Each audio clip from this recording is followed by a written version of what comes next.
Welcome to the Vanguard Radio, the Destiny podcast for all you Guardians out there. I'm Dark. And I'm Kaze. And this is our first time doing a podcast, so we're going to see how this goes. What are you doing right now in Destiny? Well, right now, actually yesterday, I finally finished my exotic sword quest for all three of them. Oh, yeah? So I got all three of them. All three of them? Yes. Obviously, my current favorite is the Boltcaster right now. I completed the Chaperone last week, and the Boolean Gemini was like my first Taken King exotic. I have two exotic swords, the Dark Drinker and Raise Lighter, and the Raise Lighter is amazing, and I love how much damage it does to like single targets, like during like some strikes where the bosses don't just like insta kill you when you get too close. You can do so much damage to target, and it's amazing.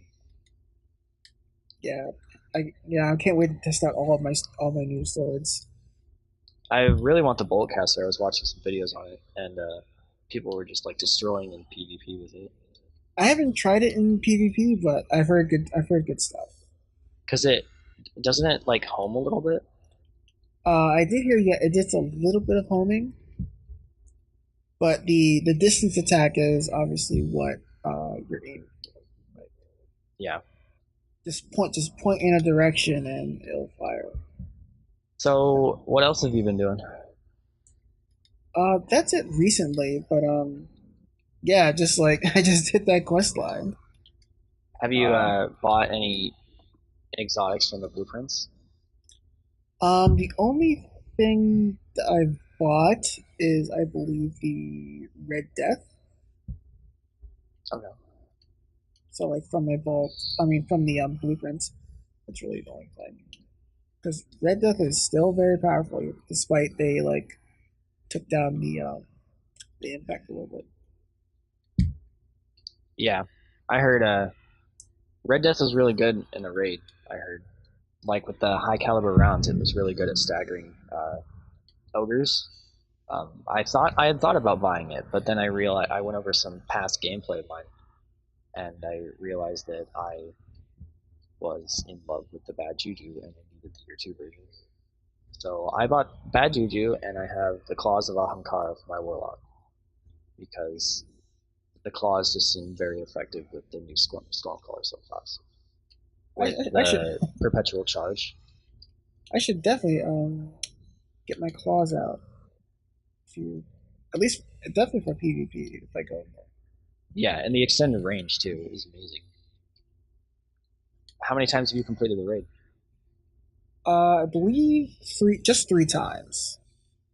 Just 3 times? Yeah, like I've gotten a lot of moldering stones, I believe they're called. Yeah. So I've gotten plenty of gear for all three of my characters. Obviously, I want more, but yeah, really just 3 times right now. Mostly because I've been working on just getting my swords, which was a hassle and a half. The 25 sword kills in Crucible was strenuous. It took me a few days. It was it was fun and annoying at the same time, because I did like everybody else does, is play the hilt game and just hit everything with your hilt. See, I didn't do that. 25. I actually went around with like heavy ammo, and you know how disappointing it is when you turn and you turn around a corner and there's a guy there, and you're like, oh yeah, I'm gonna get him. So you block, and then you get close enough and he shotguns you. Like when you start to swing and your heavy ammo is just gone, and you're just so disappointed, and it's saddening, you know, like you're like, yes, I got heavy ammo, now I'm gonna get a few kills, and then like you don't get any, you know, and so then you have to wait for the next heavy. Yeah, I did not do that. It's more fun if you play the hilt game. What? Because then isn't it like a 2-shot kill or something? It's basically like a melee, a 2-hit kind of thing. Yeah. So you just run around with your hilt, and I'm like, you know, you go around corners and just wait for people because you're in third person. You're just like, and you can kind of like strategize, like, okay, all right, I'm gonna get this guy. I can see him. I can see him at the corner of my eye. And it's like, oh, bam, got him. Yeah, I might have to do that again, too, because, see, if you switch your swords over to another character, and you've already gotten one, you can only hold one exotic sword most of the time. But if you switch it to another character, you don't have to repeat those sword the quest line, the sword kills in the Crucible. I mean, I did see on Reddit people managing to get all three at once. It didn't. I tried doing it. It didn't work for me, so I just did it one at a time. Do you have a favorite weapon right now? Yes, it is called Not Like the Others. Just like the name. Not like the others. Yes, from the Vanguard. Now, for the life of me, I can't understand why other people aren't using this. I can't. Really? The perks are, crowd control and reactive reload.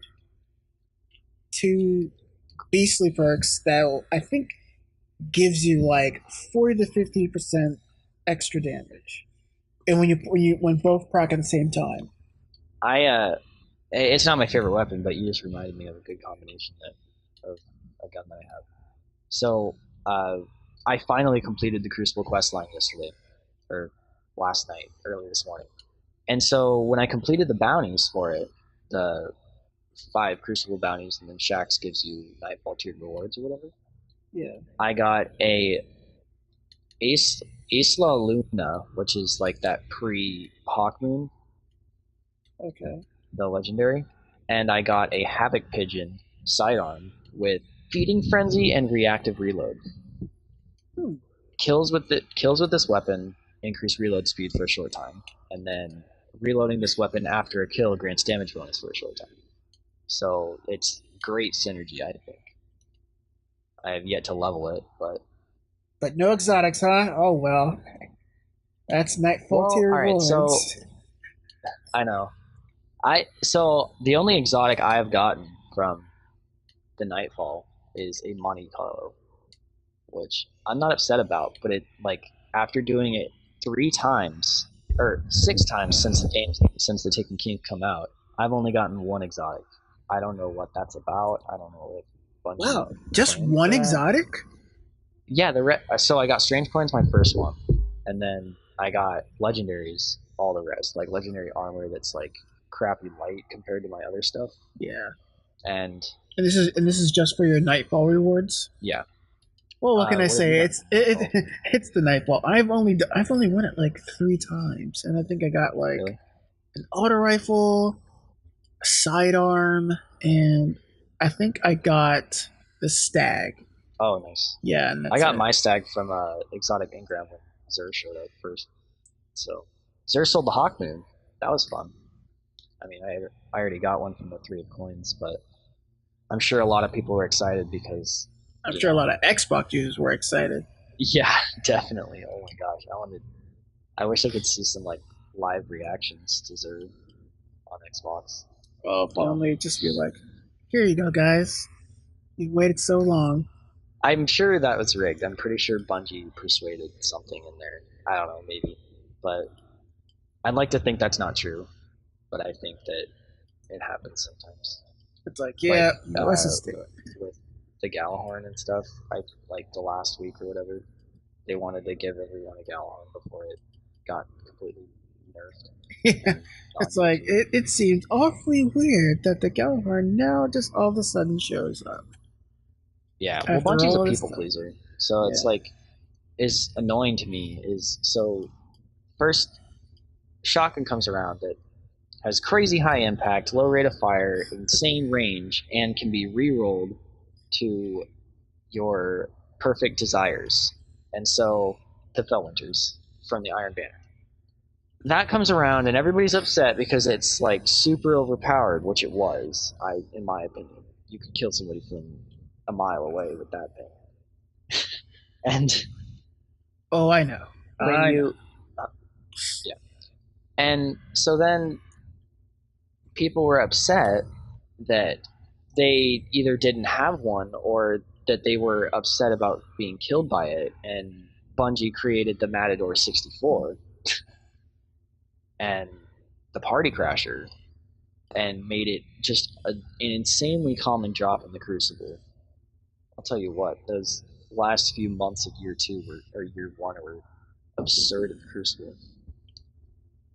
Oh yeah, and don't worry because we're getting those weapons in year 2 as well. We won't be able to reforge them, thank you. They're still going to be, those guns are still going to be dominant in the Crucible. I just don't think that like those type of shotguns should be either A, extremely rare, or B, have their impact lowered. Do you know if the Iron Banner weapons are going to be the same?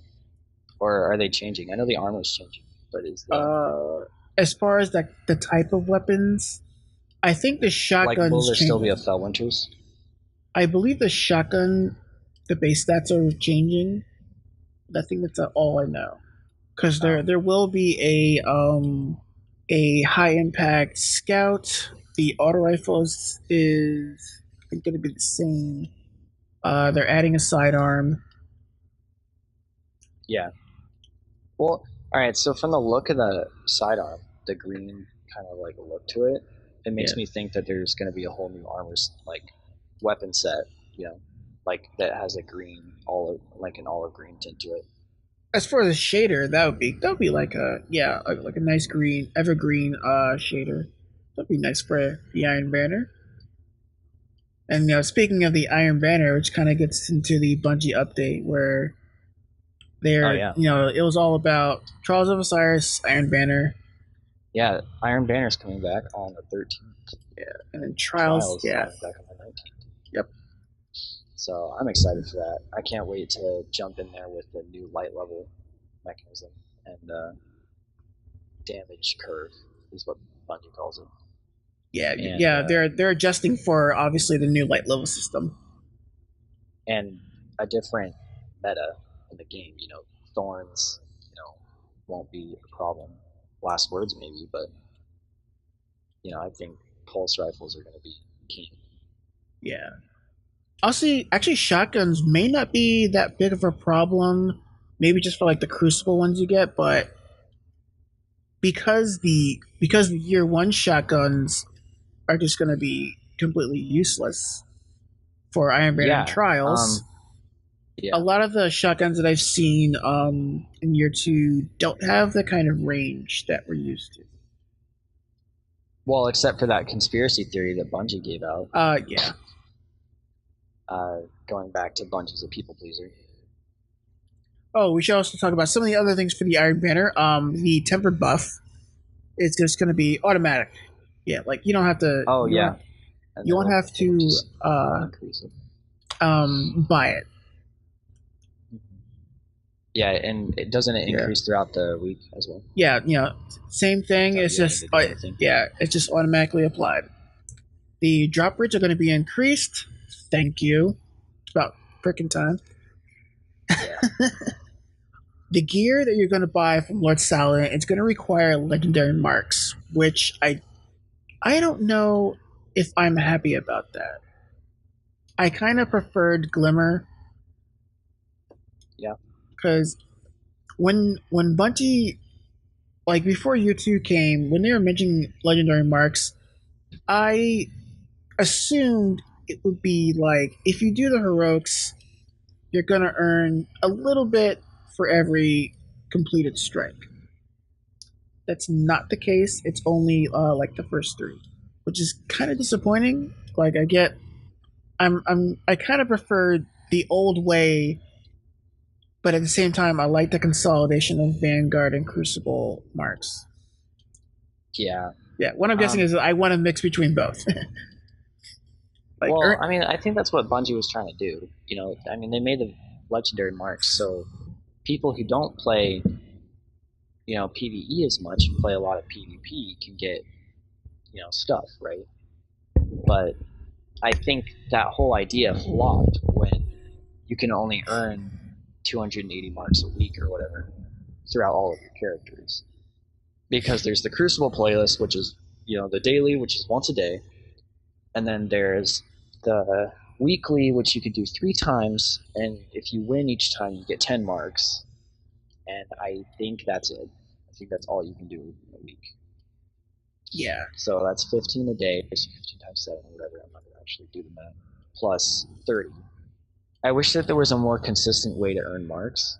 And I guess that earning legendary engrams does that. Yeah, but it's a little less consistent because it's random. Yeah. But by increasing the drop, I guess by like increasing the drop rate, it sort of balances out. Sort of. And I'm being kind here. But yeah. Pro tip to all of you average guardians out there: if you level up gear that you are going to dismantle, like say with motes of light, and dismantle them, you get 5 marks instead of 3. Awesome. All right. Final things for the Iron Banner: you got to be 230. Not an easy accomplishment if you have just started. Yeah. Getting to 230, no problem. Yeah. And and then finally, if you do the decode 1 engram at a time. Yeah, and then finally, you got to be level 40 to be the head of a fire team, which is very easy as well. You can get level 40. So, all right, moving on to the Trials of Osiris. We are going to be getting a new set of gear. I don't think the kind of weapons are going to change. The Trials gear is going to drop at the end of the matches now. And I think the rate, and it says like the rate's going to increase like the more you win. All right. So so we don't have to go back to Brother Vance anymore? Yeah, that's what I'm reading on the Bungie website. Trials gear will now drop exclusively as end of match rewards for winning teams. The more you win, the better drops will be. There's no need to return to Brother Vance. All rewards come directly to you. All right, cool. Yeah, that saves a lot of like back and forth to the tower or to the roof. Patches coins will drop for losing team members. The Trials passage will detail what buffs you have, but in order to use the buffs, you gotta buy it before, not after. Oh, okay. So you can't like be like, hey, we're 2 wins away from being flawless. Go grab a boon or whatever, right? Yeah, something like that. So that's cool. I'm excited for that. And obviously, going undefeated takes you to the lighthouse. I didn't see any update that going to the lighthouse will get you the weapons that'll give you a burn. Oh, yeah. They didn't say anything about that. Yeah, they weren't clear on that one because obviously there's a difference between earning weapons that have a burn and earning weapons that don't. Yeah, if you remember, like last time, if you got 9 wins, if you got 9 wins flawless, you'd get an elemental primary, right? Yeah. Some were good and some were bad. But, yeah, they weren't exactly clear. So speaking of elemental primaries, what about the raid? None of the raid primaries are elemental. Well, it looks like we may have to beat the heroic. I don't know how I feel about that. Vault of Glass, we got elemental primaries for normal and Crota's End. But some weapons were restricted to the hard version too. Yeah, that's true. So Fatebringer was only on hard mode on Atheon and the Templar, right? I don't remember, but it may be. But I definitely got my Vision of Confluence from normal. Yeah, Vision of Confluence from normal. Atheon's a blog normal, pretty sure. So I just don't know if I like that or not. I feel like the situation, because legendary primaries with an elemental burn are obviously like a special treat that you get for being the high end stuff. Yeah, which I think I'm okay with it because it's gonna take like the better people, to get. I guess it rewards people who are better, instead of just like handing things out, which I think Bungie is going to regret because they're people pleasing and everybody's going to throw a fit. Well, King's Fall was no picnic the first few times. Yeah. But yeah, I get your point. Oh, before we continue, just a few more things for the trials. Brother Vance is going to have bounties that you can do. Oh, really? And yeah. And also, you can also complete regular Crucible bounties, which I'm certain you could have done that already. Yeah, I think we could have before. I don't know. Maybe I was tripping. And also, some of them, at least, yeah, like, and defeat 25 hunters in Crucible. Yeah, and basically the light level required is 290, so you gotta be raid ready for the trials. Well, I think basically. I'm ready. Well, seeing as how almost all my characters, I think my Titan needs some help. But yeah, I'm 300. I got this. I can go into trials and maybe not completely get slaughtered. So, what's your favorite subclass? Or what's your new favorite subclass, I guess?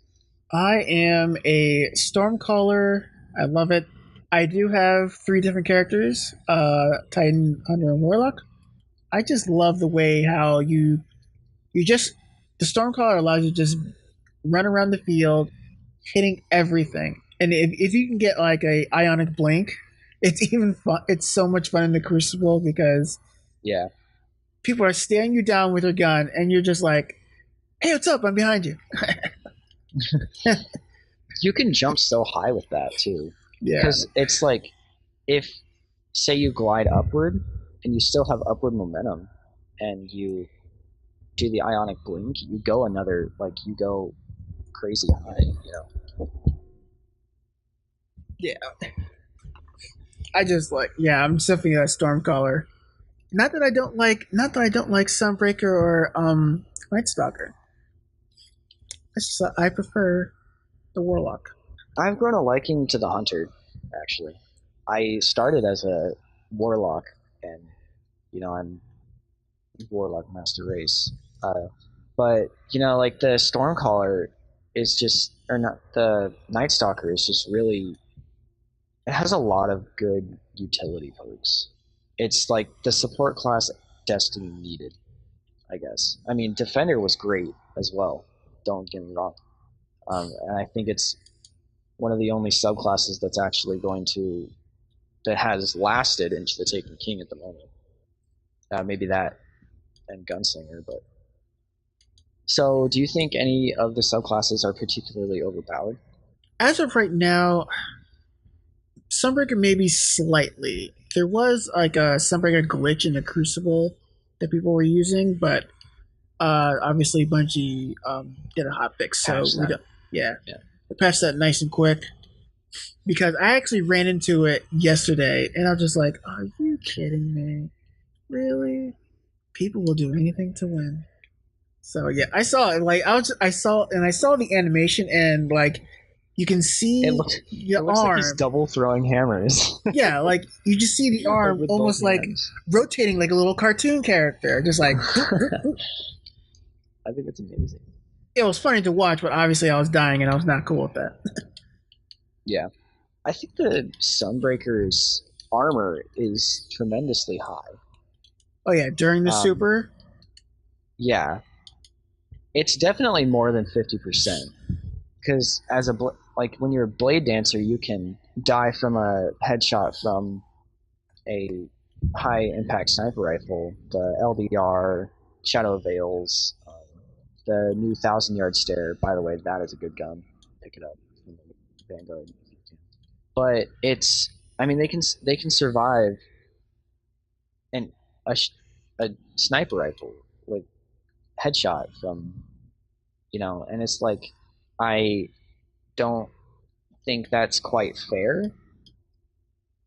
Yeah, I feel you. And I also heard an argument with it that a lot of its other abilities aren't necessarily passive as much as, like a lot of them have to deal with their super. Yeah, like like their abilities enhance the use of their super. I mean, I kind of understand that argument, but at the same time, well, I don't have enough. I don't have enough experience in the Crucible with the new subclasses to say that the armor for the Titan was obviously better. But I mean, it's what I'm hearing on on Reddit and everything. I think they really should tone it down. So I was doing that. The bounty, the Crucible quest line, absurdly long. Oh my god. I died inside. But, through all of that, going through all of that, I think I have enough experience in the Crucible at the time being to know that the only way to beat a Sunbreaker is to run away. I haven't tested it with a shotgun, like shotgunning a Sunbreaker, but you can't really get close enough to a Sunbreaker to do that. Whereas, a Blade Dancer, can... Yeah, like there are ways to deal with the Blade Dancer. Yeah, a way that I used to deal with Blade Dancers, because I've started to use a sniper a lot more. But if you move into a choke point and you wait for the Blade Dancer to come through, you can get the headshot off. Because they can only go through so much, and sometimes you win and sometimes you lose, but you're able to get a headshot off on them. But with a Sunbreaker, even though you're down the hallway, they can chuck a hammer at you and one hit you, and that's my opinion on the matter. Yeah, I can understand your point. As far as the Crucible questline being so long, I think it's long because the PvE questline is also extremely long. Like there are some long quest lines for the all PvE stuff. Honestly, not as long as that. Well, I mean, if you group all the PvE stuff together, then yeah. But if you're just solely a Crucible guy, that long stream of quest line is it's the only thing you're working towards. Yeah. It's great that it's great that it's long if you're just a PvP kind of guy. It's really sucks if you do both, which I'm more of a PvE, but I also do Crucible a little bit. So I won't be getting it's going to be a while before I can tackle the whole Crucible quest line. I'm kind of half and half. A better player, I'd like to say. I'm not, call me out, I don't care, but me still being again, in my opinion, a better player, it's difficult to... It was challenging. Some of them are get 6 kills in a Crucible match with an auto rifle and win 3 times. Auto rifles still aren't the greatest. They're better, but they aren't the greatest. And that was a tricky, part for me. And you have to do that with each primary as well. So it's auto rifles, auto rifles, pulse rifles, scout rifles, hand cannons. You had to do that all with the same. And it was difficult. I don't know. That's my opinion. Would you say was a challenge? Yes, it was a challenge. If there's a challenge in Destiny, it's that and Oryx. You got through it. And and then there's the Nightfall rewards, which I was kind of doing it for, which was kind of underwhelming. But so what did you get for your Armsday? Yeah, Nightfall rewards. Go on. I was just saying, that's Nightfall rewards for you. Yeah. So this is our first time being on air after the Taken King is released. What did you think of the story? By now, I think we can add some spoilers in here since it's been almost 3 weeks. So. Oh yeah. Spoiler warning if you haven't done it, but let's be honest. If you haven't done the story, what are you doing? Yeah. Opening scene is Queen gets knocked off, supposedly. She's dead. Well, all right. Dead at the door. I want to. Hold on. I'm just saying. No, opening scene. Before that. So I want to add there was a really nice touch of personality from Ghost with Nolan North voicing him in the opening scene, talking about how your ghost was seeing other ghosts find their guardians, and he was wondering if you'd ever find you, and it was very touching. And I needed that in this game. It much as I love Peter Dinklage, Tyrion Lannister. He needs to stay as Tyrion Lannister.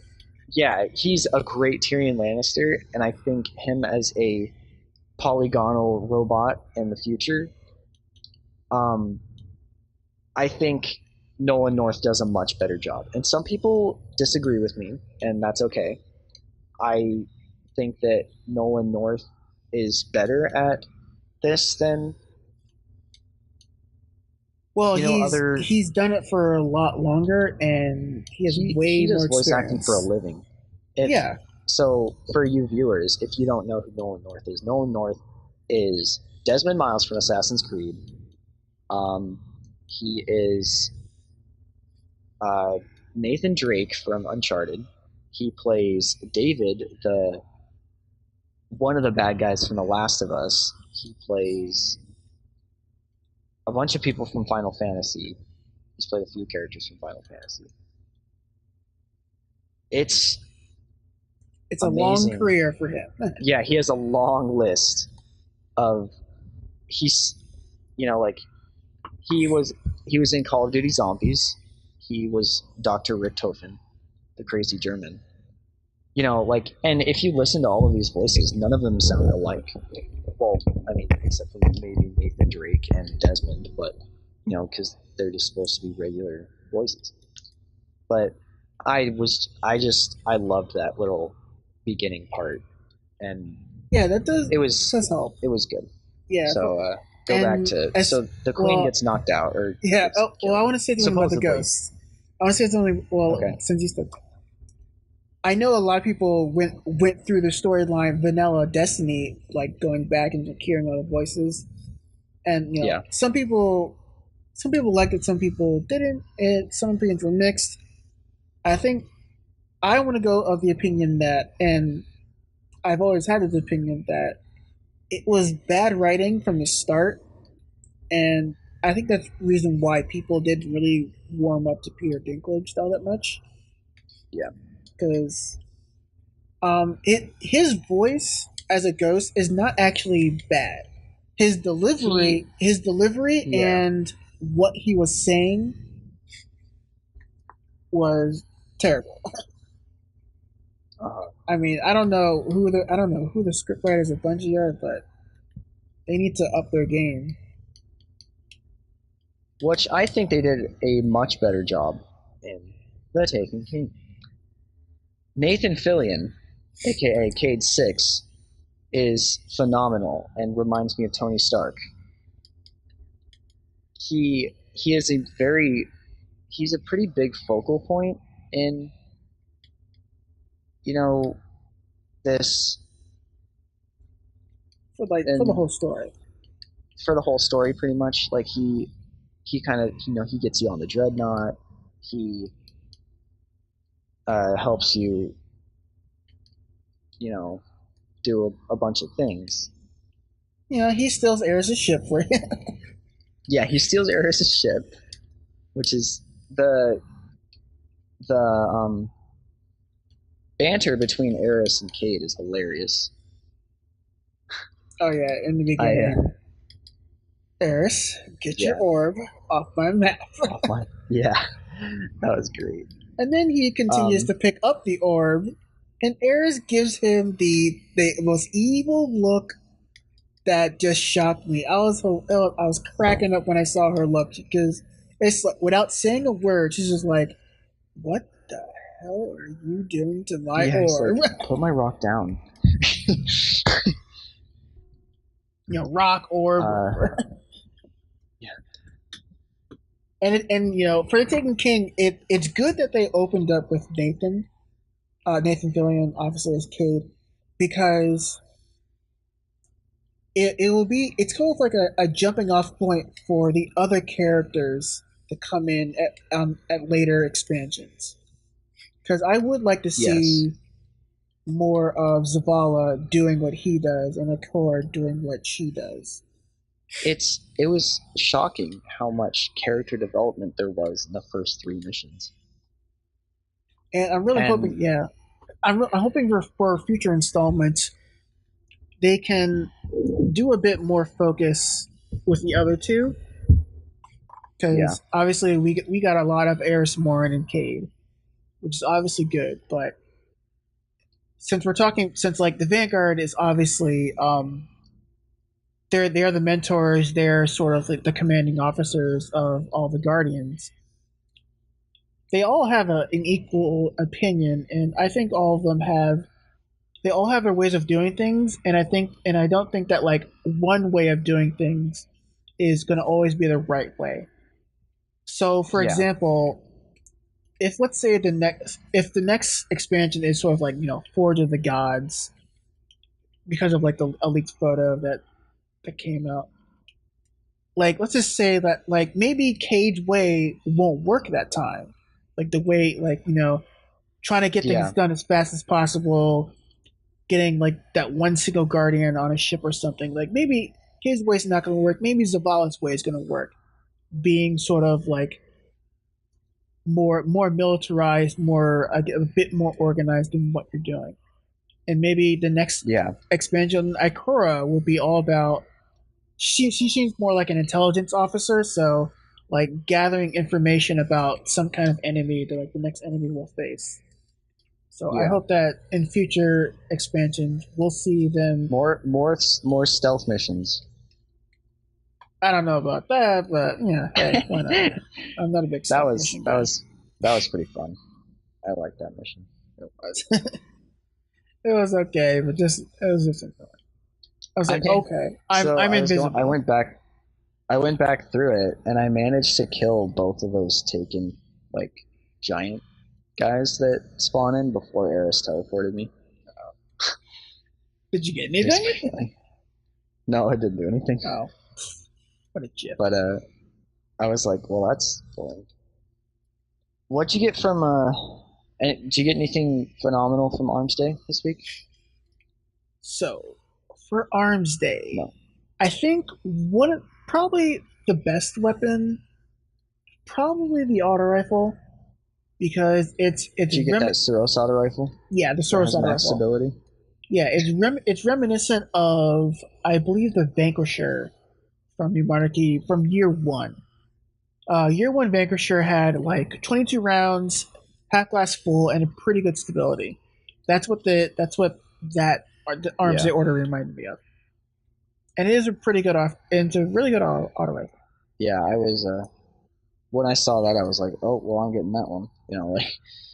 Because I mean, one of the things they did with the auto rifles is they made it so the stability just isn't ever as good as it used to be because the range and stability are. Yeah, well, they knocked back the range a little bit, but I don't understand why they think auto rifles would be a close range weapon. Close to mid range. Yeah, close to mid range, but like. Perhaps I'm falsely associating auto rifles with like the real world weapon, which might probably be like an AR and M16. Yeah, when you think M16 or AK-47, you're like that don't seem like an M16 is also a burst weapon. Yeah. So and single fire. I mean, in this game you can't change the. Yeah, I mean, I did say exotic idea right there. I did say I may be falsely making real world comparisons, and that's probably not. I really shouldn't do that, but yeah, like I understand. What were the other? Oh yeah, there's the Disc 43, and then the. Oh, is that the scout rifle? Yeah, scout rifle. The Amalon Tulan. I can't pronounce that. Oh god, it's a scout rifle. It's Vision of Confluence scout rifle. The perks on it this week were not that good, in my opinion. And then we got the Amalon Uzume. It's a fast fire rate low rifle. No, it's a sniper rifle. Oh no, that's the sniper rifle, right? Yeah, fast fire rate, low impact. Definitely more of a crucible weapon, but. If you get headshots, I've heard that from distances it's not even a 2-shot body shot because the range actually takes effect now. Yeah, but fortunately, it does 100 damage to body. Yeah. Fortunately, next week you can order it right now before the Irene. Yeah, the Irene, right? Which is the high impact version. So yeah, so it's like an LDR or 1,000-yard stare. In fact, if you look in the database, the Irene is actually a few points better than an LDR, but a few points less than, let's say, something like the Black Spindle. Oh, really? Yes. So it's really interesting. Yeah, like if you look into the details, it's really interesting. Also, next week you'll be able to order the Amalon fusion rifle, the Tassan. I don't know. What is with these names for the Taken King? Crap. The fusion rifle, all right. High impact, high stability fusion rifle. You can order that next week. I'm ordering that. I definitely want to see better rolls for that fusion rifle, and I think that's it as far as what I would want to order. I'm not too excited about the other Soros Scout rifle, the Dis 47, which is the high fire rate, lower impact one. I'm not that excited because it's basically the Det Slot Luna, and the only reason I ever used the Det Slot Luna, at least my version, was because I managed to get high stability on it. Yeah. Like if it doesn't have high stability or even full auto, like I'm just not interested in that kind of scout rifle. At least for me. Yeah. Like how do you like your Armsday weapons? I wasn't too hot about them. I'm not. Armsday isn't a huge thing for me. I got lucky and I picked that auto rifle that had the really high impact or high stability. But other than that, I'm picking up the orders just in case I get something good, but I'm not like, oh my gosh, it's Armsday, I gotta go check my weapons. It is enjoying as some people would, I guess. Oh, okay. I thought it's really easy to get ranked up. No, well, yeah. I'm already ranked up. I'm ranked 3. I have the Tlaloc, which is an amazing weapon with Alchemist Ring. It's like, I just don't care a lot about. I think it's a cool idea, and I think it's an awesome way to get weapons. Yeah. And it makes the playtime, a lot more. You play the game more. But... Yeah, me personally, I love experimenting with the weapons that come in. Some of them are hit and miss, obviously, admittedly. Also, by ranking up, you get a free weapon, and you never know what you could get. I got a really good DPX 41 post rifle.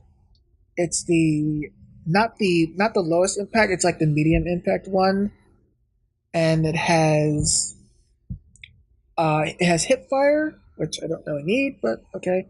It does have the high caliber rounds, but it had hand laid stock, and it has near perfect stability. I think it's probably in like high 90s stability. Really? Yes. It's a beast. It also has snapshot, which will allow me to increase my range and lower my stability a little bit. But it's when you fire it, you just see that burst nice and tight.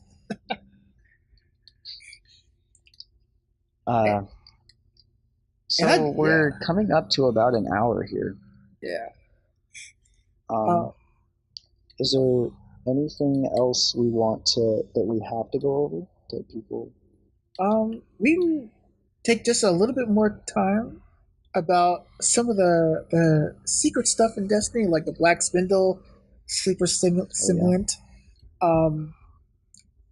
Basically, the Light Lust mission for on Heroic. Yeah, on Heroic during the daily. I believe Bungie did confirm that it only happens during the daily mission. You can only get the Black Symbol from the daily mission. So it's basically involving you complete the mission until you reach the point where the final door has to be activated. You take a beeline to the Tanix strike mission area, and then you have 10 minutes to kill everything. You go to the catch up in the moon, or above the moon, and it's like 3 separate rooms, like just like the strike. And so your task is to kill everything in 10 minutes. We managed to do it with like a minute 50 to spare. We had a 271 guy with us that was trying to help out, and I think we tried 4 times to get that gun. Yeah, if you remember. And yeah, I was just getting a little bit frustrated. But we pulled it off. Honestly, I think I did that about 30 times, from start to finish. Well, not to finish, but, if we failed, the time ran out. We're like, oh crap, well, let's try again. And then... Yeah. For those of you who don't know and don't have your Black Spindling yet, that encounter is all about ad control. So the basic strategy is 2 guys are on ads. You kill nothing but ads, kill the black orbs that show up because they spawn the ads. And then you got 1 guy focusing on the boss. Yeah. And that's how we did it. By the time you killed the boss, we cleared out pretty much most of the ads. There were only 10 ads left by the time you killed the boss. Yeah. And I just ran around with Ray's lighter. Yeah, kill the ads! I know. We ran around. When I was killing the ads, and one of my other friends, you killed the boss, and then 15 seconds later, the mission ended. I was like, wait a minute, we're done? Yeah. And I was like, yes! I didn't get the ship or the shader that supposedly is supposed to drop at the same time, which is Wait, there was a shader too? Supposedly. I know that there was a ship. I've heard people getting a shader. I don't know. I've never heard of a shader. Whatever. You don't know. Whatever I got my gun. That's all I care about. Yeah. Yeah. But yeah, that's how you do it. The other secret that nobody have yet to figure out is the sleeper simulant. Oh right. Yes. Heavy fusion rifle. Fusion rifle. Which is basically a railgun that can bounce 5 times. We don't know how the hell to get this thing. Sometime last week, when the daily was the Paradox mission, where you go into the World Mind or whatever. Yeah. And since this week was also the Fallen Saber Strike, everybody thought it's maybe the stars have to align. So everybody's trying to find stuff, and nobody could find anything. And it was really funny to read the Reddit forums about things that people have tried and how dedicated people are to doing these things. I mean, I might do it if there was, more, I guess, hope. Yeah. But yeah, man, the hunt is on. The hunt is on. I know, and so I guess when you dismantled the Black Hammer, it gave you a map that told you. Oh, it gave you a clue. Yeah, it gave you a clue. Yeah, it gave everybody a clue about it, and I had never had a Black Hammer, so I couldn't tell you, but so that's how they found that, So well, I would imagine that there's. Well, the Black Spindle was by accident because some guy on Reddit and his friend accidentally went the wrong way to finish the quest, the mission. Oh, really? Yeah, because I was reading up on it. That's how. And once they did it, they posted it on Reddit. The thing caught on, and by the time I got home from work, I was like, all right. I guess I better get my black spindle. I saw a video on it that morning. Oh, so they must have done it like probably way early in the morning at like reset or something. Yeah. I don't know. Like all I know is that like the information spread quickly. It spread like wildfire. Yeah, it did. And as far as the sleeper is concerned, we just don't know. Some people I think it has something to do with the gunsmith. Yeah, some people are rank 5 with the gunsmith. None. Nothing. He's got nothing. Some people speaking of rank 5 in the gunsmith, let's take this segue. That is how you get the first curse, which is a Tex Mechanica hand cannon. That's the complete opposite of the Last Word. And so aiming down sights does bonus stuff. So is that gun just for like the hunter, or is it for everybody? No, it's for everyone. Okay.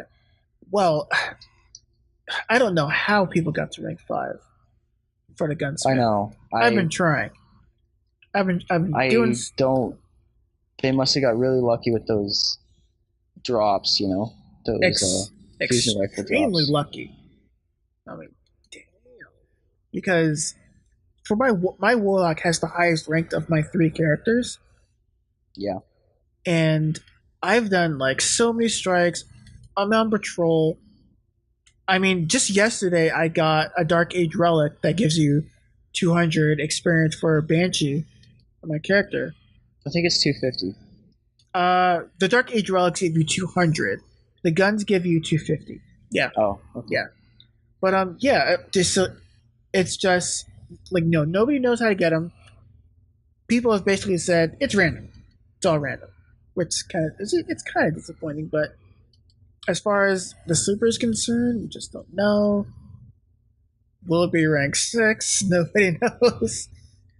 Do we have to I think it has to do with a certain amount of those Dark Age relics you get, because it looks like the weapon itself looks like.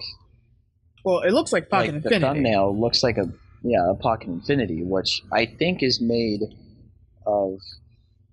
Which is also Warsat stuff, correct?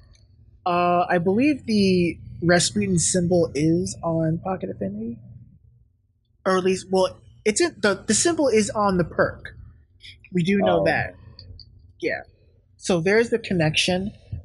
I believe the Game Informer article that mentioned the super stimulant that it's going to take more than one person. Didn't it say you had to collect something to get it? I believe it said you had to collect something, and I also believe that it's going to take more than one person to do it. At least to figure it out, and also get it. Obviously, the entire community is looking for it, but it's also going to be a team effort in getting it. Yeah. So obviously, this is it. I'm just pleased as Peach to go hunting for this weapon. Because it's supposed to be the new. It's supposedly the new Gjallarhorn. We don't know, but I'm happy they have a heavy fusion rifle. I mean, I love fusion rifles because they're awesome. But yeah, the hunt is on. I can't wait. If I didn't have a day job, I might be hunting for clues during those hours. All right. Well, I think we're getting close to. We're over an hour now, so. We should probably wrap this up. Yeah. I'm Dark Chambers. You can find me on PSN, Dark_Chambers. I'm on YouTube, G Chambers, because YouTube and Google Plus is annoying. My Twitter is @GrahamKapow. I'll have all of this typed out in the description. Hidden. And you can find me on YouTube at kazeplaysgames. And on Twitter, you can find me at Kaz, KAZ369. All right. Well, thank you everyone for tuning in. We hope this, catches on. We love doing this. I sure enjoyed it. Hopefully, when we continue, when we continue, we can get some people on. We definitely want. Yeah, not just like guests, we're definitely but like gonna have a third person. Yeah, like most of the time.